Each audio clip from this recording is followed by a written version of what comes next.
ça la service il y a frère comme on a frère Méchac, frère Benjamin. Il a été en sorcellerie. Elle a appliqué la sorcellerie. Maintenant, elle est venue remettre les outils de sa sorcellerie. Nous allons prier pour lui, pour tout de suite là. Nous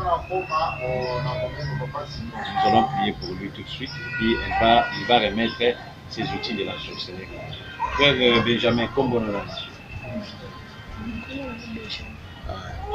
Omonaka nini nana pesi yo kindo na camarade na yo kombo ne nani camarade Mathias apesa ko kindo kuni ndiba. Alors sikoyo bokumbwaka combien de fois na butu ah barani bandi déjà on lui a déjà monté. Il y a nani ah lequel il y a qui ndeni ah toba makasi nana tinda kiyobo à part ça on s'en a soumis ça les côté sikoyo na butu bayaka kuzwa yo bien moko za na capacité ya kopumbo akozwa et pas un camarade na yo ye kuna na monde ténèbres zana. OK. La maman est là. Je pense que vous avez vu la maman. Maman bino bwande ko remarquer ni pas moi.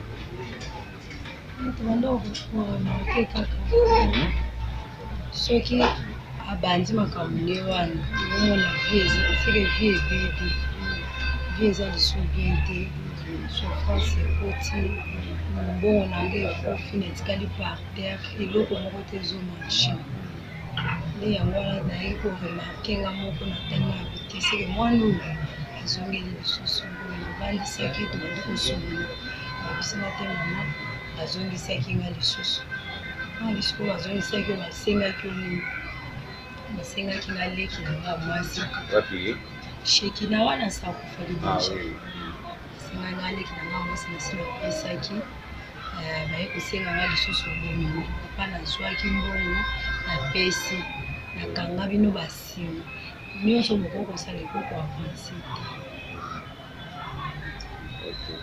Bon, je pense que vous avez suivi. Le frère a dit qu'il a été en sorcellerie chez son ami. On lui a donné la sorcellerie et après, on lui a obligé de tuer. Il a aussi tué sa petite sœur. Elle s'appelle comment? Oui, il a tué sa petite sœur. Elle s'appelle Shekina. Il lui a tué par la sorcellerie. C'était l'ordre qu'on lui a donné dans le monde des sorciers. Donc, c'était son ami qui l'a en sorcellerie. Bon, aujourd'hui, nous allons prendre son outil de la sorcellerie et puis nous allons prier pour ça. Et je vais prier pour l'égie que vous voyez. Il va prendre l'égie, il va boire ça. Je sais que mon Dieu m'a donné l'onction de transformer l'égie au sang de Jésus-Christ. Ok. Alors, le frère Benjamin, wapi avion au Kumbora. Bon, expliquez d'abord. Bimi Samona. Simba. Expliquez Batou et Zanine. Bon. Loba makasi. Loba makasi. Opumbwa nango. Na butu ekoma avion munene. Là ça filmé yango. Et si ko opumbwa nango sala kande ni expliquer Batou ndengo sala na opumbwa. Pardon? Ouais, il faut qu'on ait une lobakani. Beta numéro code sorcellerie qui n'a code n'a pas fait une casana code. Code n'a eu un numéro n'a eu. Loba makasi. 666. Donc sur 666. À part ça, il va avec son chiffre comme sous terre qui nous. Sur beti après ça les. C'est comme avion. Nana kumbaka.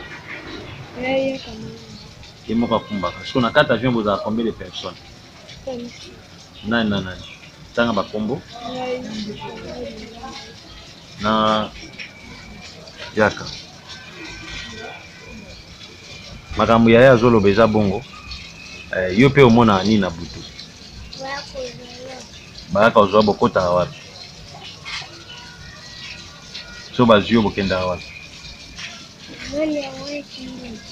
Kuna batu bazalaka ndeni? Ah? Kuna batu bazalaka ndeni na mondo wana? Bando balataka bilamba bia bazali takala. Takala. Siko yaya na kuna aza chef bia aza chef te. Hein? Ah, chef. Ok. Donc, je pense que les enfants de Dieu, vous avez compris. Ça, c'est le nez. Et là, c'est son petit frère. Donc là, ils ont eu la sorcellerie. Lui, c'est un chef dans le monde des sorciers. Mais il y a aussi un chef qui est sur lui. Donc, c'est ça, c'est lui-là le pilote, non son ami. L'homme qui lui a sorcellerie, c'est lui-là le pilote. Donc, les bâtons que vous voyez, c'est l'avion. Donc, il m'a dit, avant de voler avec ça, avant que les bâtons transforment à un avion, il va invoquer. Donc, il va invoquer les codes des 666. Dès qu'il invoque les 666, ces bâtons que vous voyez, ça va se transformer à un avion. Et dès que cela est transformé, et maintenant son ami, donc l'ami qu'il a ensorcelé, c'est lui maintenant qui va conduire cet avion. Donc, il va piloter l'avion. Donc, il devient le pilote. Lui, c'est son petit frère. Lui aussi, il est nouveau sorcier. Donc, ils sont venus vers le prophète Ézéchiel. Nous sommes là, non pour chasser les gens qui sont ensorcelés. Nous sommes là pour condamner les démons. Nous sommes là pour détruire les mauvais esprits. Nous sommes là pour neutraliser les forces du mal. Donc, c'est ça notre mission. Donc, c'est un peu ça ce que je voulais un peu dire à tous celui-là qui sont en train de nous suivre à partir de l'Internet. Donc, nous allons prier pour eux. Nous allons chasser les démons. Ce sont des humains comme nous, ce sont nos enfants, mais ils sont possédés par des démons. Comme la Bible nous a dit, soyez prudents, soyez sobres, quand votre adversaire rôde comme un lion rougissant. Vous allez voir comment nous allons prier avec CJ. Je vais prier pour CJ et puis je vais donner à notre frère. Et je sais que notre Dieu va vraiment les délivrer totalement. Parce que la délivrance est certaine. Dieu nous a dit, allez pendant le monde, délivrer les gens qui sont possédés. Donc je vais exécuter la commission de Marc 16:16. C'était ça. Le numéro du prophète Ézéchiel, c'est 00243 421 61 96 772. 00243 421 61 96 772. Merci.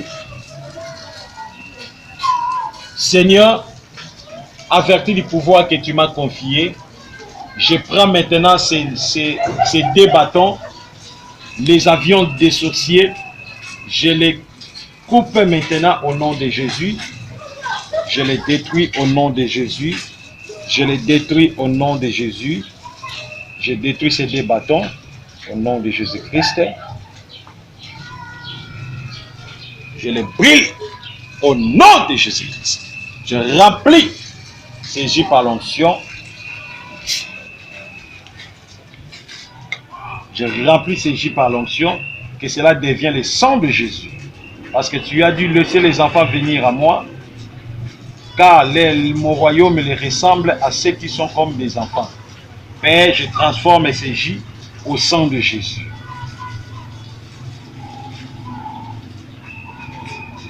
Père, je veux que la sorcellerie termine aujourd'hui au nom de Jésus.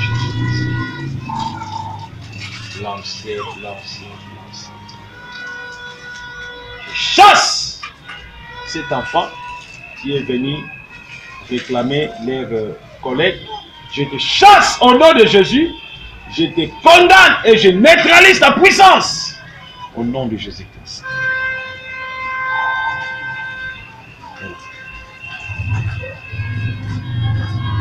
Mela. Écoute-moi. Mela.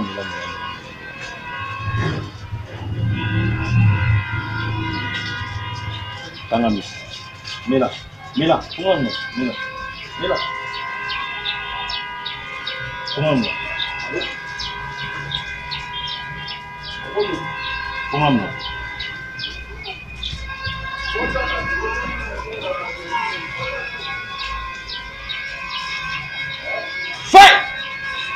Fais! Allez, nalingi sorcellerie si là. Fais! Au nom de Jésus. Kere! Nalingi loko nyonso balesa kiyo. Buya nyonso sorcellerie si là. Nalingi si là. Nalingi si là sikoyo. Na libérer moto. Na libérer moto. Na libérer moto. Na libérer moto. Etumba. Puissance na sa sorcellerie. Buya nyonso kindoki. Na libérer moto. Fais! Au nom de Jésus. Kene. Tikaye.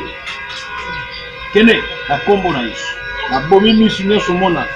Na butu. Misu nyonso abutu ekufa. Misu nyonso abutu ekufa. Na transformer yango. Et comme a misu quand on mona ba angelu. Oyo bando komona puissance à Saint-Esprit. Na longoli misu abutu. Na komisango misu alola. Oyo bando komona ba angelu. Ba démon nyonso bazolanda yo. Na kombo na Yesu. Na longoli ba force nyonso, ba téléphone, ba code sorcellerie, na détruire. Na longoli ba code de sorcellerie. Au nom de Jésus. Yo démon, tikanzoto pona libela. Tikanzoto pona libela. Kende. La lingete makila na Yesu auti komela. Yango etumba, ba semence nyonso sorcellerie na libumu. Eloko nyonso balesaki oyo epesaki ekindo. Nalingi basemasi nyonso wana esika na makila Yesu. Na kombo na Yesu. Lance. Au nom de Jésus.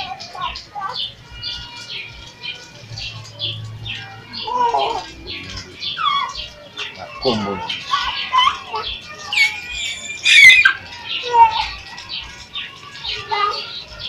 Bika maboko. Simba. A partir ya lelo, bolo ba partir ya lelo. Kimbe kinabiso. Yesu atumbi yango. A partir ya lelo, tokomi ya Yesu. Tokoloka lisusu te. Ezala etikalaki quelque part. Zamba prophète Ézéchiel atumbi yango. Na kombo ya Seigneur Jésus-Christ. Jésus-Christ. Tondimi kosalela yo. Tondimi tokoma bana na yo. Na kombo na Yesu. Amen.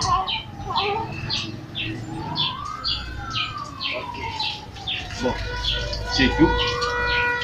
Diwana mabando melango bambalinga bamba. Siko lobi dimanche na za na posa na